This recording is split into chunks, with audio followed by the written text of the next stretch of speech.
யாழ்ப்பாணம் வல்வெட்டித்துறையில் இன்றைய தினம் மிக பிரமாண்டமான புகைக்கூண்டு வானத்தை நோக்கி ஏவப்பட்டுள்ளது. வல்வை முத்துமாரியம்மனை வரவேற்கும் முகமாகவும் இந்திர விழாவின் ஆரம்பமாகவும் நெடியகாடு இளைஞர்களால் இந்த ராட்சத புகைக்கூண்டு வானத்தை நோக்கி ஏவப்பட்டதாக தெரிவிக்கப்பட்டுள்ளது. இதன்படி நெடியகாடு மோர்மட வரவேற்பு குழுவினரால் ஊரணி தீர்த்தக்கரையில் இந்த புகைக்கூண்டு ஏவப்பட்டுள்ளமை குறிப்பிடத்தக்கதாகும்.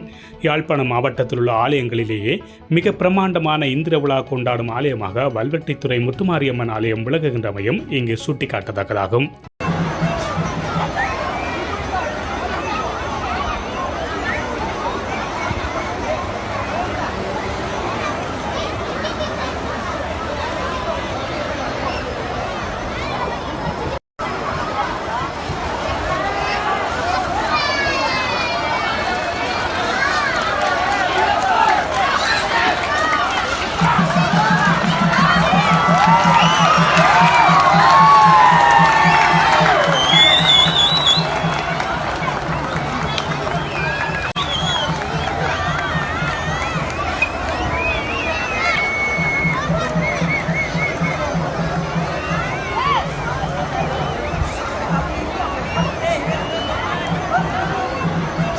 இதுபோன்ற செய்திகளை உடனுக்குடன் தெரிந்து கொள்ள மீரா தமிழ் சேனலை சப்ஸ்கிரைப் செய்து இணைந்தீர்கள்.